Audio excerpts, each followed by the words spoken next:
Assalamualaikum warahmatullahi wabarakatuh. A'udzu billahi minasy syaithanir rajim. Bismillahirrahmanirrahim. Alhamdulillahi rabbil alamin wassalatu wassalamu ala asyrafil anbiya'i wal mursalin sayyidina Muhammadin wa ala alihi wa sahbihi ajma'in. Subhanaka la ilma lana illa ma 'allamtana innaka antal alimul hakim. Wala hawla wala quwwata illa billahil aliyyil azim. Rabbi shrah li sadri wa yassir li amri wahlul 'uqdatam min lisani yafqahu qawli wasaddid lisani wahdi qalbi bihaqqi nabiyyika Muhammad sallallahu alaihi wasallam. Allahumma aghnina bil ilmi wa zayyinna bil hilmi wa akrimna bit taqwa wa jammilna bil afiyah. نوينا التعلم والتعليم والتذكر والتذكير والنفع والانتفاع والإفادة والاستفادة والحث على التمسك بكتاب الله وسنة رسوله صلى الله عليه وسلم ودعاء إلى الهدى والدلالة على الخير ابتغاء وجه الله ومرضاته وقربه وثوابه سبحانه وتعالى آمين يا رب العالمين. Kitab Patimuniyatul Musalli, muka surat yang ke-45, baris yang ke-8 daripada atas. Qala al-musannifu rahimahullahu ta'ala wa nafa'ana Allahu bi'ulumihi wa bi'ulumikum wa bi'ulumi masyayikhina fid darain amin ya rabbal alamin. Kata pengarang Al-Syaikh Tuan Guru Haji Nik Abdullah Al-Jambuwi rahimahullahu ta'ala, kata dia, wa idza qala iyyaka na'budu wa iyyaka nasta'in qala hadha baini wa baina 'abdi wa li 'abdi ma sa'al. Jadi sambung perbahasan berkaitan dengan rahsia diwajibkan membaca Fatihah. Jadi rahsia-rahsia yang disebutkan dalam kitab kita ni, dia bukanlah sebahagian daripada fiqh. Fiqh tu kita dah bahas detail dah. Dari sudut syarat sah Fatihahnya apa, kemudian dari sudut syarat-syarat yang menyebabkan seseorang itu boleh mencederakan Fatihahnya dan boleh menyebabkan batal sembahyangnya. Itu semua dah lalu dah. Jadi bila hukum-hukum fiqh berkaitan dengan rukun-rukun sembahyang dah lalu, maka dia tambah sikit. Sekarang kitab kita ni dulu dah sebut dah, dia ni ringkasan ataupun sinopsis lah kepada kitab Muniyatul Musalli hak asal tu. Kemudian dia tambah sikit. Dia tambah sikit berkaitan maklumat-maklumat rahsia-rahsia ibadat yang kita buat. Antara ibadat yang kita buat dalam sembahyangnya ialah baca Fatihah. Maka dia bahaslah terlebih dahulu rahsia-rahsia kenapa diwajibkan Fatihah. Diikuti dengan nak datang rahsia rokoknya, sujudnya, baca Rabbighfirli lah, lepas tu tasyahud lah, selawat dah, beri salam dan sebagainya. Barulah dia kembali kepada perbahasan fiqh semula, iaitu sujud sahwi. Maka dia kata, sambung kata dia, wa idza qala iyyaka na'budu wa iyyaka nasta'in qala hadha baini wa baina 'abdi wa li 'abdi ma sa'al. Dan apabila baca hamba siapa? Mukallaf sebab hamba ni luah. Hamba Allah Ta'ala ni luah. Nak kata orang berakal pun ada, tak berakal pun ada. Lepas tu hamba sini maklum, hamba apa? Hamba hak mukallaf, jin manusia. Jin manusia sembahyang lah. Sebab dikhitabkan, diberikan taklif, hukum hakam ke atas jin dan manusia. Maka mereka lah yang berkait dengan hamba di sini, sebab mereka yang sembahyang. Cuma bezanya ialah kita tak nampak jin lah. Itu alam ghaib dah tu. Allah Ta'ala hijakkan permandangan mata kita daripada boleh melihat alam jin. Tapi mereka boleh melihat kita. Tu bezanya. Adalah hikmah tu. Kalau kita nampak jin kau tak tahu, masjid surau kosong. Baru keluar rumah nampak dah. Ceng duduk depan pintu. Dia kata, lepas tu kita kata pula, apa tak masuk? Tak boleh masuk lah, mu baca Quran kuat kan? Pula dah. Jadi pakat tak mari surau masjid, habis cerita kawan tu, lintang pukang. Jadi dia ada alam tersendiri, kita ada alam yang tersendiri. Dan tanpa menafikan, sebahagian orang Allah Ta'ala beri buka hijab, nampak jin ada. Tu tak ada nafi lah tu. Cumanya betul ke tak tu kita pun tak tahu, sebab kita pun tak tengok. Okey, kemudian dia kata, apabila baca hamba iyyaka na'budu wa iyyaka nasta'in, iaitu akan dikau jua hamba sembah, akan dikau jua. Tengok bahasa Melayu kita tu, itu ada makna tu, akan dikau jua tu. Kalau kita terbalik kan, hamba sembah dikau, ataupun hamba sembah akan dikau, dengan akan dikau jua hamba sembah, lain makna tu.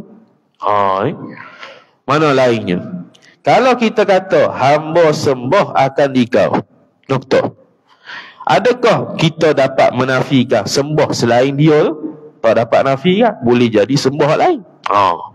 Tapi bila kita sebut akan dikau jua hamba sembah, tak ada orang lain dah. Hanya Allah sahaja kita sembah, hak lain tak. Tu maksud dia. Iyyaka na'budu. Dalam bahasa Melayu pun dia terjemah elok tu. Kitab Jawi lama akan dikau jua. Sekarang tak boleh dah terjemah gini. Terjemah gini habis lah. Dia panggil bahasa tak selarah lah dengan Dewan Bahasa Pustaka tu, tak boleh dah. Jadi kalau kitab-kitab Jawi lama ni, dia terjemah satu-satu tu ada makna, bukannya saja-saja. Dan bukan nak saja-saja memayuh ke orang tak. Dia ada benda tu, makna dia tu. Kemudian dia kata, dan akan dikau jua hamba minta tolong. Sama lah. Kalau kita terbalik, hamba minta tolong akan dikau, boleh jadi tak minta tolong pada orang lain? Boleh jadi. Tapi bila sebut akan dikau jua ni makna tak ada orang lain, dia seorang. Dia seorang saja. Siapa dia? Allah. Minta tolong. Nasta'in, minta tolong. Itu terjemahan dia. Lepas tu bila kita sebut gitu, firman ya Allah menjawab hamba tu. Dia kata, Allah Ta'ala firman apa? Ini doa tertentu, yang ini khusus antara aku dan antara hamba aku. Sebab situ dia dah menetapkan hamba Allah Ta'ala iyyaka na'budu wa iyyaka nasta'in. Dia telah khususkan hanya Allah sahaja aku minta tolong, hanya Allah sahaja aku sembah, tak ada orang lain. Tu memang tertentu dah, khusus antara aku Allah dan antara hamba aku. Tapi khitab ni, cakapan ni tak dengar lah kita.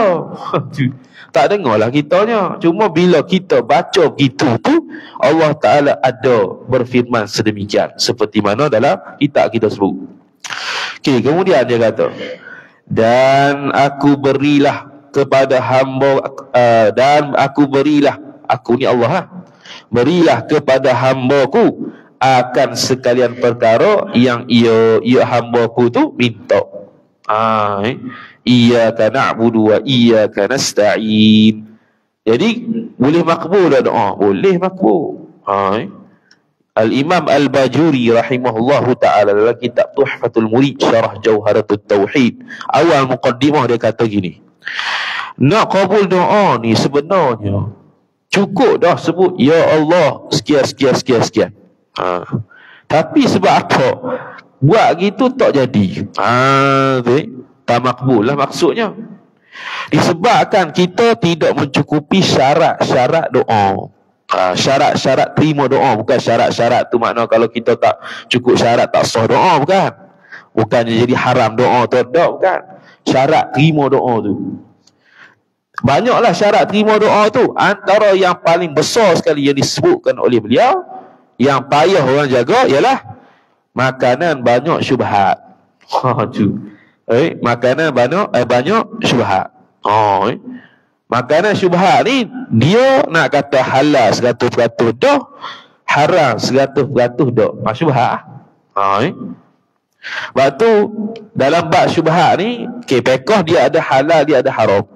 Tengah-tengah tu syubhat. Kalau mari dalam belajar tasawuf, syubhat dia buang. Kalau dalam fiqh, makruh haram, makruh haram, makruh haram. Tu ya. Dia mari kalau tasawuf, syubhat pun dia buang. Sebab apa? Hak ni nak terima doa ni. Tu.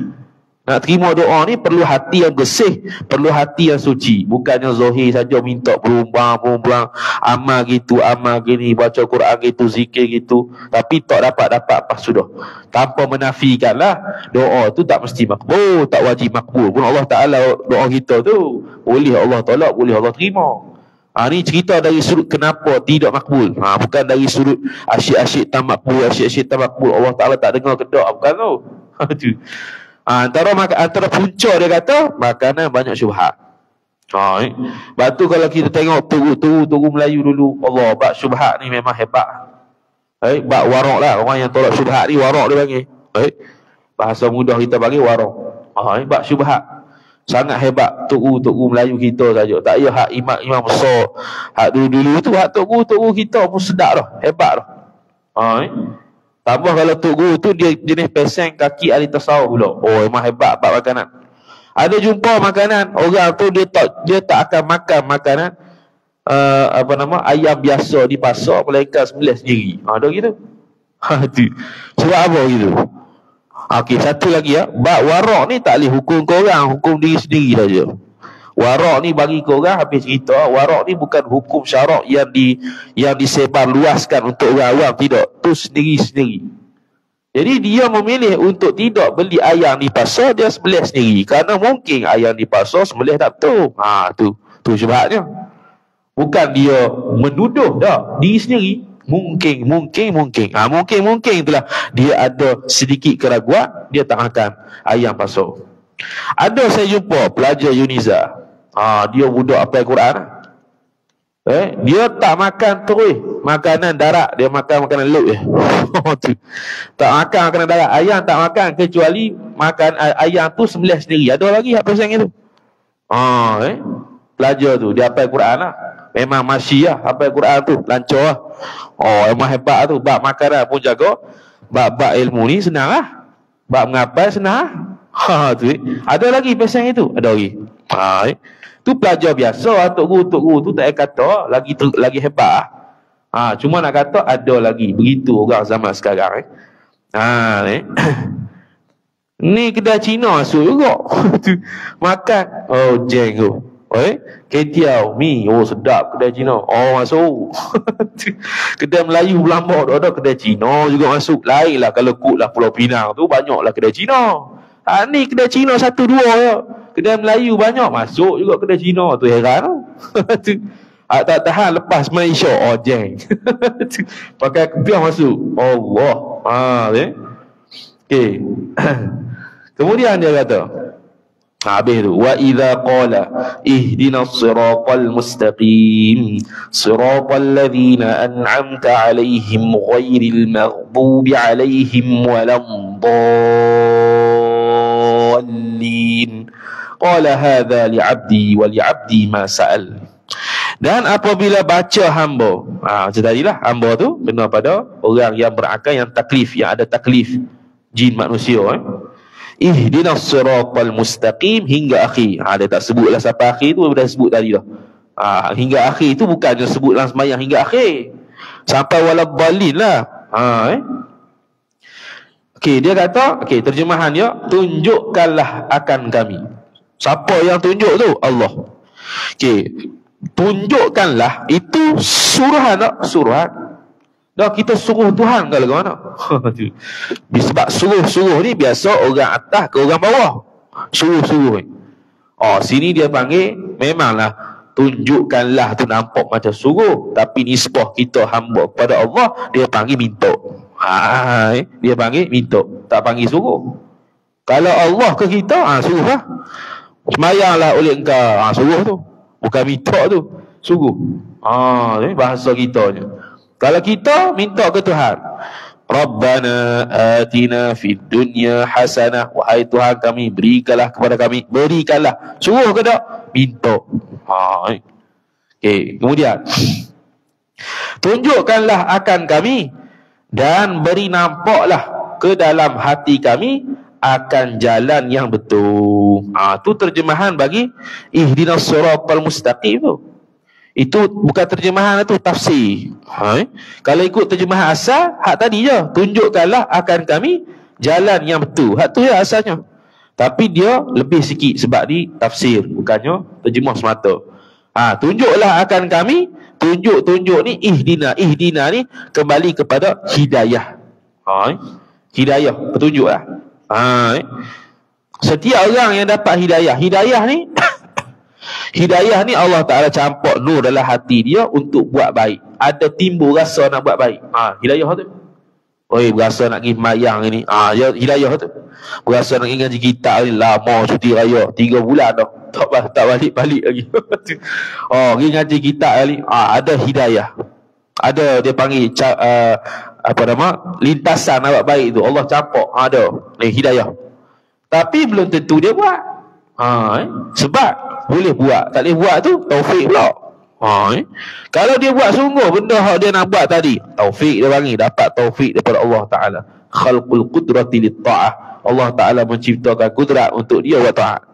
Dia pun buat ta'at. Dia pun boleh sembahyang surau. Dia pun boleh mengaji kitab. Dia pun boleh sembahyang tarawih 20 rakaat. Dia pun boleh buat witir 11 rakaat dan sebagainya. Maka tu dia panggil taufik. Sini tunjuk sini ni bukan semata tunjuk. Tunjuk mudah-mudahan sekali dengan taufik, bukan tunjuk saja. Dan beri nampak ke dalam hati. Beri nampak ke dalam hati. Sebab apa dia tak sebut beri lihat? Sebab apa tak sebut beri lihat? Sebab lihat tak mesti nampak. Nampak mesti lihat. Tu kaedah dia. Nampak anak bulan. Nampak anak bulan.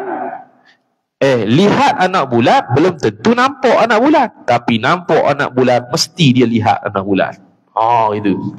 Tu pada MK dia buat gitu. Kaedah dia. Nampak dengan lihat lain. Lihat tak mesti nampak, nampak mesti lihat. Lihat tu pula dua. Mata batin, mata zahir.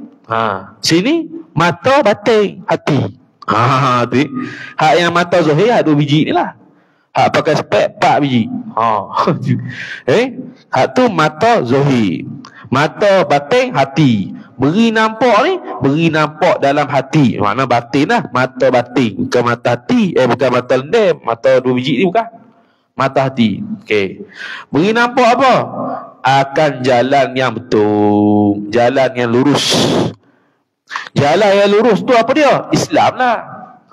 Islam dan iman yang betul. Islam yang kita amalkan fiqh daripada awal taharah bersuci sampai ke habis tu dengan betul berdasarkan ilmu. Tu beri nampak tu. Bukan semata-mata aku Islam selesai. Tak selesai lagi. Mu tahu tak sekarang ni mu wajib buat apa? Mu tahu tak sekarang ni macam mana nak buat yang wajib tu? Mu tahu tak macam mana nak elak benda haram tu? Tak tahu. Kena belajar lah. Kena bagi tahu lah, kena tanya lah supaya tahu dalam keadaan kita buat ibadat sah, buat ibadat dalam keadaan menunaikan segala rukun dan syarat dengan betul, tidak melakukan perkara-perkara haram, menjauhi perkara-perkara makruh, memperbanyakkan perkara-perkara sunat. Gitu. Tu jalan yang betul tu. Banyak tu. Tu. Dan jalan yang molek.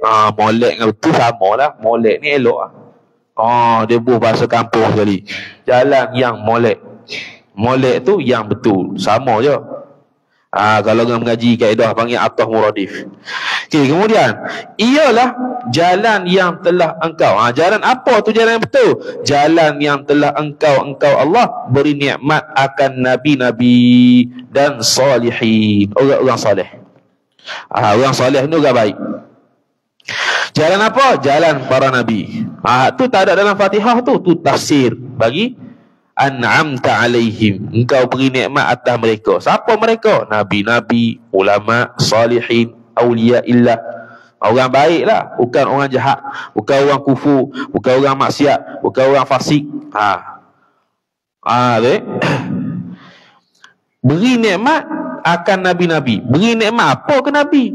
Beri nikmat iman dan Islam. Tu nikmat paling besar kali. Bukan nikmat makan minum. Makan minum bukan orang Nabi je, orang kafir makan minum, orang munafik makan minum, orang fasik makan minum. Hak yang engkau beri nikmat kepada Nabi dan Salihin ini ialah beriman dan beramal salih.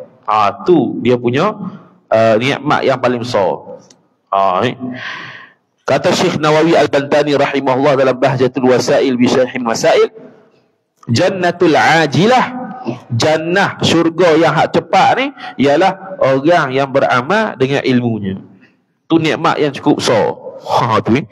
Dia ada ilmu dan beramal dengan ilmunya, cukup besar dia punya nikmat. Ada setengah orang amal tak ada ilmu, amal juga tak sah. Ada setengah orang tu ada ilmu, amal tak pula. Dia ni amal ada, ilmu ada. Hebat. Ilmu seiring dengan amal. Itu yang nak tu, itu jannatul ajilah. Jannah yang cepat ni, yang segera ni. Atas dunia dapat dah.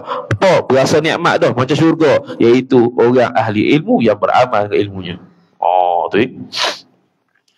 Okey, kemudian kata musannif rahimahullahu taala, supaya hamba dapat menurut ni turut ikut dan beramal dengan jalan itu, jalan Nabi dan Salihin. Itu pun tak dalam Fatihah tu tafsir saja. Sebab apa suruh beri nikmat macam engkau beri nikmat pada Nabi? Supaya aku ikutlah. Dasarkan firman Allah Ta'ala yang lain, suruh mengikut apa yang dibuat oleh Nabi, apa yang dicakap oleh Nabi, apa yang diiktiraf oleh Nabi sallallahu alaihi wasallam. Kita ikutlah. Tu tanda mahabbah dengan Allah, mahabbah dengan Nabi sallallahu alaihi wasallam. Tu. Kemudian dia kata mana? Firman ya Allah menjawab hamba tu. Ini doa tertentu bagi hamba-Ku juga. Khusus untuk hamba-Ku juga. Sebab tadi dia sebut dah, ihdinas siratal mustaqim, ni sambungan saja. Siratal ladzina an'amta alaihim sampai habis. Maka dia kata, dan aku beri kepada hamba-Ku akan segala perkara yang ia hamba-Ku minta. Habis. Tu sampai waladhdallin. Habis dah Fatihah tu. Tu hikmah di sebalik bacaan Al-Fatihah. Al-Fatihah ni banyak nama. Dalam bahasa, dalam kaedah dia panggil, kalau sesuatu benda tu banyak nama, makna menunjukkan benda tu mulia. Jadi surah Al-Fatihah ni banyak makna. Banyak nama. Dan niatlah, kata musannif rahimahullah, dan niatlah kita akan apa-apa kita kehendak apabila kita baca iyyaka na'budu hingga akhir iyyaka na'budu wa iyyaka nasta'in sampai habis tadi tu. Niat sajalah nak minta apa dalam hati, bukan sambil cakap pula. Iyyaka na'budu wa iyyaka nasta'in, ya Allah itu aku nak anak ya Allah. Jangan gitu pula, dalam hati je. Ini dalam semayang ni, terus semayang ni. Cakap gitu habis. Sama ada di dalam semayang atau di luarnya, di luar semayang. Minta apa niat kita, hajat kita, segala kesusahan kita bila kita baca ihdinas siratal mustaqim, iyyaka na'budu wa iyyaka nasta'in sehingga akhir tadi. Mudah-mudahan qabul lah. Okey, kemudian dan pula tahu kita bahwasanya Fatihah itu sebesar-besar doa yang Tuhan terima selalu. Dia cakap apa? Terima selalu, terima terus, tak ada dah tangguh-tangguh. Sebab dalam Fatihah tu doa tu. Ada doa tu, ihdinas siratal mustaqim, tunjukkanlah oleh engkau kepada kami jalan yang lurus. Tu doa. Tu dia panggil doa tu. Minta. Jadi Fatihah ni salah satu sebesar-besar doa yang Tuhan terima. Doa yang paling hebat sekali dalam Quran. Dalam kitab Wasail Usul ila Syama'il Rasul, Al-Imam Ismail An-Nubhani rahimahullah ta'ala, dekat belakang kita tu dihimpunkan seluruh doa-doa yang ada dalam Quran. Seluruh doa-doa yang ada dalam Quran. Kalau kita baca semua tu, kira dahsyat. Doa dalam Quran, apa yang Nabi baca, yang ada dalam Quran, doa tu diletak situ. Banyak beratus-ratus. Doa dalam Quran ni banyak. Macam-macam ada. Antaranya hak kita biasa baca tu lah. Rabbana atina fid dunya hasanah tu. Doa hak Nabi baca dalam Quran pun ada. Doa hak Nabi baca dalam hadis pun ada. Banyak situ. Lepas tu ta'awudz dalam kitab Syama'ilur Rasul ila Wasailul Wusul ila Syama'ilur Rasul ada bab isti'adzah Nabi sallallahu alaihi wasallam. Nabi beristi'adzah. Isti'adzah ni kalau kita a'udzubillahi minasyaitonir rajim itulah. Nabi sallallahu alaihi wasallam pun ada isti'adzah dia. Ada minta perlindungan dia. Minta perlindungan daripada syaitan, minta perlindungan daripada ain, minta perlindungan daripada hasad dengki, minta perlindungan daripada sihir, bla bla bla. Sehinggalah turun 2 surah ya. Surah Qul a'udzu birabbil falaq dengan Qul a'udzu birabbin nas. Turun 2 surah ni, Nabi SAW tidak lagi pakai isti'adzah, doa-doa yang dia baca dulu, cukup memada 2 Qul ni saja. Ni isti'adzah yang terbaik. Isti'adzah yang terbaik, isti'adzah Al-Quran lah. Qul a'udzu. A'udzu tu isti'adzah tu lah. Kita minta perlindungan daripada Allah Ta'ala. Tu isti'adzah tu. Yang kita baca tu a'udzubillahi minasyaitonir rajim tu. Tu yang sunat ketika sebelum baca surah. Tiap rakaat kita baca sebelum baca Fatihah, a'udzubillahi minasyaitonir rajim. Rakaat pertama sunat muakkad. Selain rakaat pertama sunat biasa, sunat yang tidak muakkad. Kerana 3 mazhab lain mengatakan sunat ta'awudz itu pada rakaat pertama saja. Mazhab Syafi'i saja kata seluruh rakaat. Maka rakaat pertama sunat muakkad, rakaat selain pertama sunat tidak muakkad. Jadi ta'awudz jangan tinggal. Dan ta'awudz tu sebelum Fatihah saja, bukan sebelum baca surah selepas Fatihah. Sebelum Fatihah saja. Dan ta'awudz ni ungkapan dia banyaklah. Yang dalam mazhab Syafi'i gunanya a'udzubillahi minasyaitonir rajim. Ada banyak lagi. A'udzubillahis samii'il alim minasyaitonir rajim. A'udzubillahi minasyaitonir rajim. Innallaha samii'un alim. Banyaklah. Ta'awudz tu adalah Hasyiah As-Sawi ala Tafsiril Jalalain pun sebut banyak. Dalam kitab-kitab fiqh Hasyiah pun banyak ta'awudz dia. Tapi ta'awudz yang terbaik yang Nabi amal 2 Qul tu. Jadi dalam kitab Hasyiah Sawi ala Tafsirul Jalalain pun menyebutkan supaya kita beramal 2 surah ni dengan niat dan doa supaya kita terlindung daripada perkara-perkara yang tidak dikehendaki, yang buruk-buruk lah. Ain ke, hasad dengki orang ke dan sebagainya. Tapi baca tu istiqamah lah. Ni baca hari ni, esok malah pula, lusa baca balik. Berasa nak baca, berasa nak baca tak mau. Jeng gitu. Tu dapat fadilat kok ana gitu. Tu. Kemudian mana tadi? Maka hendaklah kita berdoa dengan ini pula di luar sembahyang apabila kita ada kehendak, ada hajat.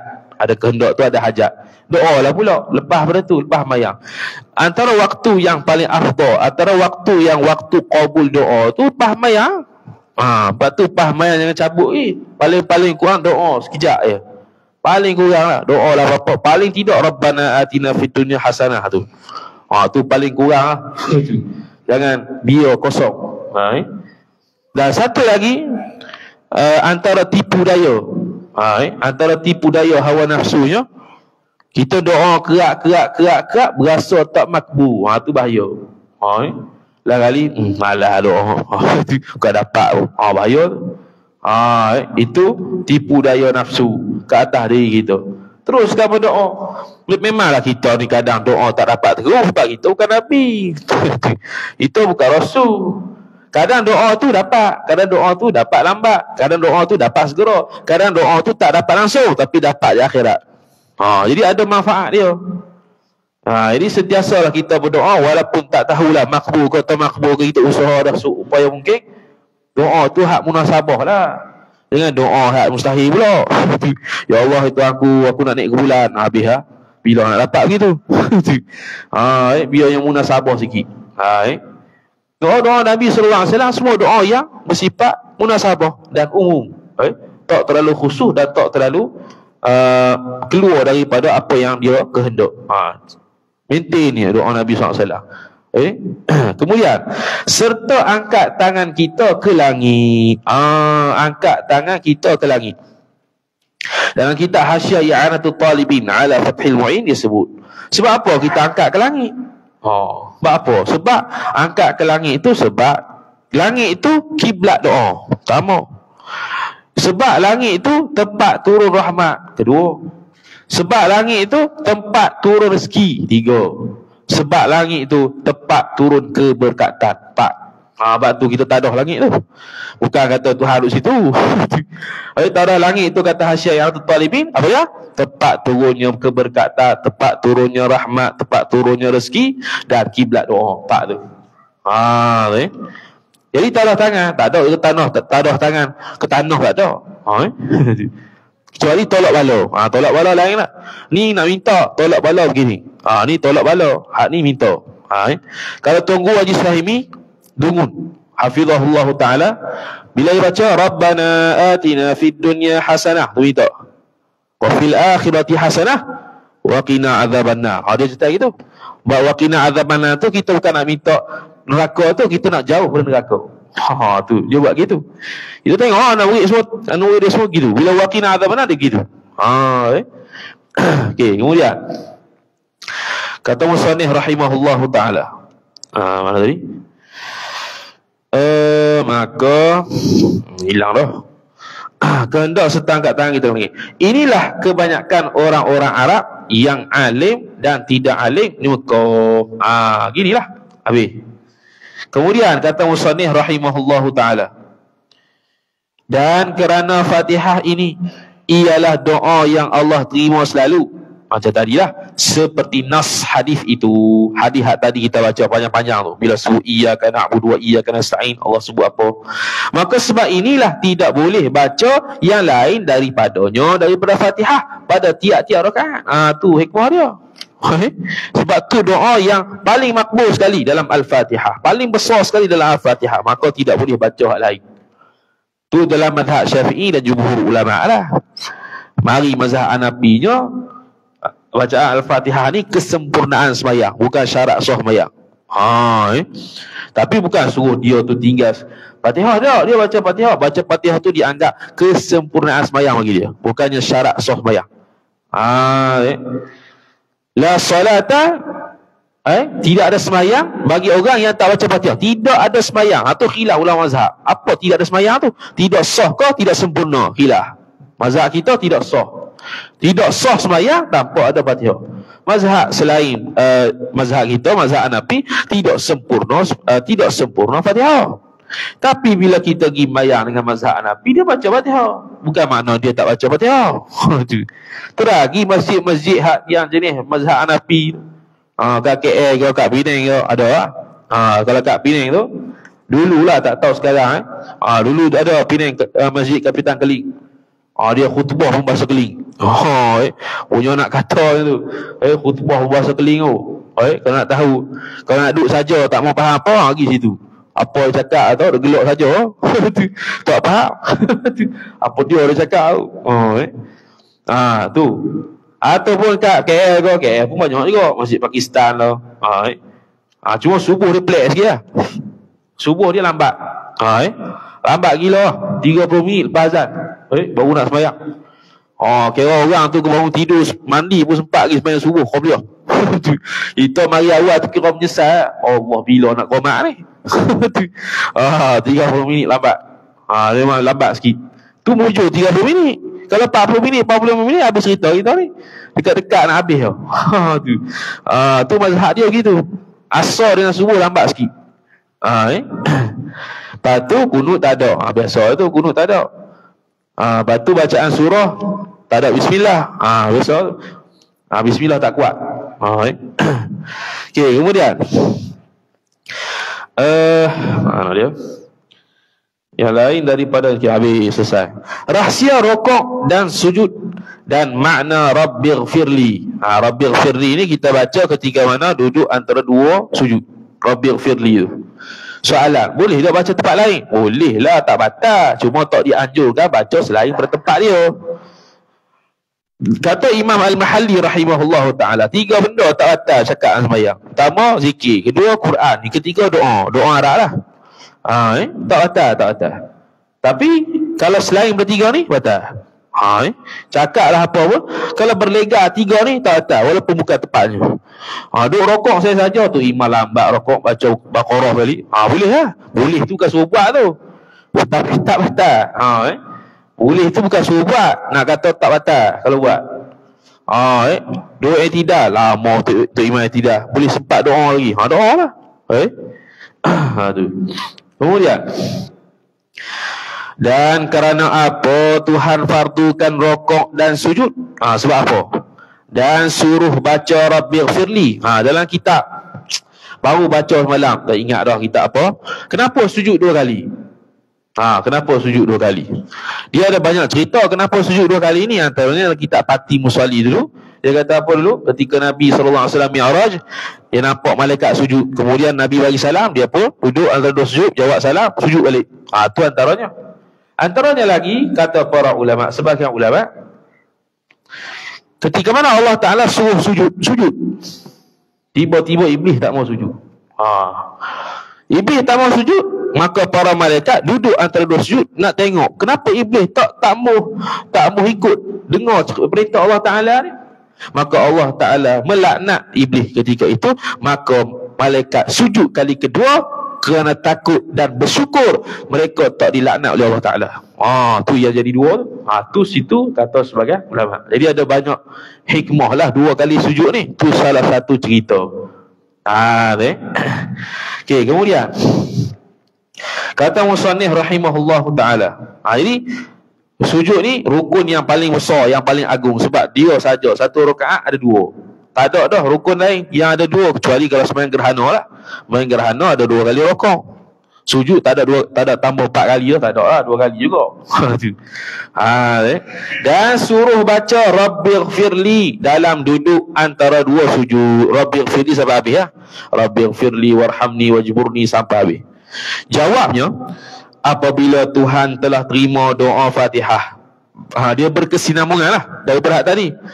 Tadi Fatihah kita dah baca doa ihdinas siratal mustaqim sampai habis, maka Allah pun terima. Bila begitu, dia kata apabila Tuhan telah terima doa Fatihah, iaitu apa-apa perkara kita minta dan kita berkehendak, maka kita berasa lesu dan lemah, hendak membalas syukur kepadanya, kepada Allah. Dah Allah terima dah, kita tak mampu nak balas apa yang Allah beri tu, apa yang Allah makbulkan tu, tak mampu nak balas. Alhamdulillah. Tak apa. Okey, kemudian kata musannif rahimahullahu taala, mana tadi? Perkara kita minta betul. Lemah hendak balas syukur padanya. Kerana besar nikmat kerana besar nikmat ya Allah telah beri. Allah beri nikmat yang besar. Mana? Makbul apa yang kita minta. Besar nikmat besar. Tu belum lagi nikmat Islam, nikmat iman, boleh menapah, boleh makan, boleh minum. Agak-agak macam mana nak balas? Tak terbalas. Nak boleh balas juga tu imtithalul awamiri wajtinabu nawahihi, iaitu mengikuti perintah Allah Ta'ala dan menjauhi segala larangannya. Itulah yang kita boleh buat untuk sebanding dengan apa yang Allah beri kepada kita. Okey, kemudian dan lalulah tunduk kita dengan menghantar 2 tangan ke atas 2 lututnya, 2 lutut seorang sambil mulut baca. Jadi musannif cerita begini supaya kita dapat feeling bila sembahyang. Ketika ni Allah dah makbul doa aku, dah terima doa aku, sekarang ni aku tunduk tanda syukur. Dia dapat feeling ketika sembahyang, dapatlah khusyuk sikit. Daripada dulu sampai sekarang tak khusyuk-khusyuk, pas sudah nak baca Fatihah tak reti makna pula, nak baca surah pun tak reti makna pula. Tok Imam baca apa? Paling-paling kurang Tok Imam kalau baca surah ringkas-ringkas tu pun faham pun jadi dah. Qul huwallahu ahad ko, inna a'tayna ko, alam tarakai ko, juzuk amal tu. Okey lah. Nak hak lain selain juzuk amal tu, itu atas semangat masing-masing lah. Nak tahu ke tak? Jangan jangan kita ni baca Quran tak tahu daripada tak tahu apa yang dibaca. Quran tu daripada Allah Ta'ala. Allah Ta'ala kasih kita. Kita membaca kalam kasih kita. Baca kalam kasih kita, kadang-kadang tak faham. Seronok ke tak? Tu. Dia cinta dengan seseorang. Orang tu pun hantar surat. Baca-baca tak faham apa. Seronok tak? Tak seronok lah. Dia cinta dengan orang tu, dia hantar surat kawan tu. Kita pun baca, dia hantar surat tu. Faham? Oh, sedap lah. Tu. Ini tak faham. Oh, tak sedap. Susah. Okey, kemudian lalu tunduk kita dengan menghantar dua tangan ke atas dua lutut. Hantar dua tangan ke atas dua lutut sunat. Tunduk qadar boleh letak dua tangan wajib. Lain tu. Kalau kita letak dua tangan sungguh, hak tu sunat. Tapi tunduk qadar boleh sampai tangan ke lutut, hak tu wajib. Itu dia panggil rukuk. Wallahu ta'ala a'lam. A'udzu billahi minasyaitonir rajim. Bismillahirrahmanirrahim.